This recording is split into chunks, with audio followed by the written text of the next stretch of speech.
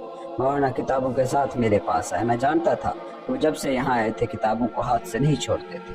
دل میں سوچا، افسوس، یہ گم شدہ چیزیں ان کاغذوں میں تلاش کرنے کی کوشش کر رہے ہیں۔ سالوں سے پڑھا ہے، کیا حاصل ہوا؟ تب مسکرا کر سلام کہا اور میرے ساتھ بیٹھ گئے۔ کیا تم نے ان کتابوں کو بہت پڑھا ہے؟ ہاں، رات دن پڑھ رہا ہوں۔ تو پھر کیا حاصل ہوا؟ دکھاؤ ان میں کیا ہے۔ یہ تمہارے والد کی لکھی ہوئی ہے؟ ہاں، مرحوم والد کی محنت کا نتیجہ ہے۔ یہ وہ کتاب ہے جو تم نے بچپن میں تحفے کے طور پر لی تھی، اسرار نامہ۔ ہاں، اور وہ جلی ہوئی کاغذوں کی مانند متنبع کے اشعار۔ ہاں، اچھا، مجھے یہ جتنی کتابیں ہیں دے دو۔ وہ تمام کتابیں میرے ہاتھ میں دے گئے۔ میں نے ایک ایک کر کے کتابوں کو پانی میں پھینکنا شروع کیا۔ اس دوران ان کے پیروکار جو یہ سب دیکھ رہے تھے شش و پنج میں پڑ گئے۔ مولانا نے دیکھا کہ ان کی محنت سے لکھی ہوئی کتابیں ایک ایک کر کے حوض میں جا کر غرق ہو رہی تھی اور حوض ایک سیاہ رنگ کی دلدل کا منظر پیش کر رہا تھا۔ وہ رونا شروع ہو گئے۔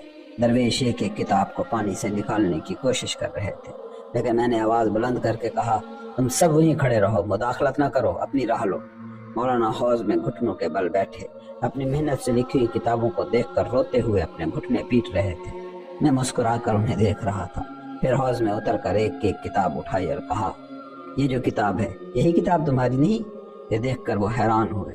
اسرار نامہ پانی میں ڈوبی ہوئی لیکن بالکل صاف، جیسے کتب خانے کی کسی الماڑی سے نکالی گئی ہو۔ عشق کا علم مدرسے میں نہیں سیکھا جا سکتا اور یہ کاغذوں پر نہیں آ سکتا۔ اگر تمہارا ارادہ عشق کو سمجھنا ہے تو تم نے سالوں تک پڑھا اور کیا سیکھا؟ تمہارے ہاتھ میں یہ کتابیں دوبارہ نہیں دیکھنی چاہیے۔ تم میں یہ وہ فلاں نے یہ کہا فلاں نے وہ بیان کیا، تو پھر تم میں خود کیا ہے؟ مولانا کب تک تم دوسروں کی اپنے والد کی چھاؤں میں رہ کر سکون پاتے رہو گے؟ اگر میں وہ نہ کرتا، اگر میں اتنی سختی سے بات نہ کرتا تو مولانا عشق کو کب سمجھ پاتے، اور نہ ہی وہ اس مصنوعی جیسے لازوال اثرات کی حامل کتاب کو انسانوں تک پہنچا پاتے۔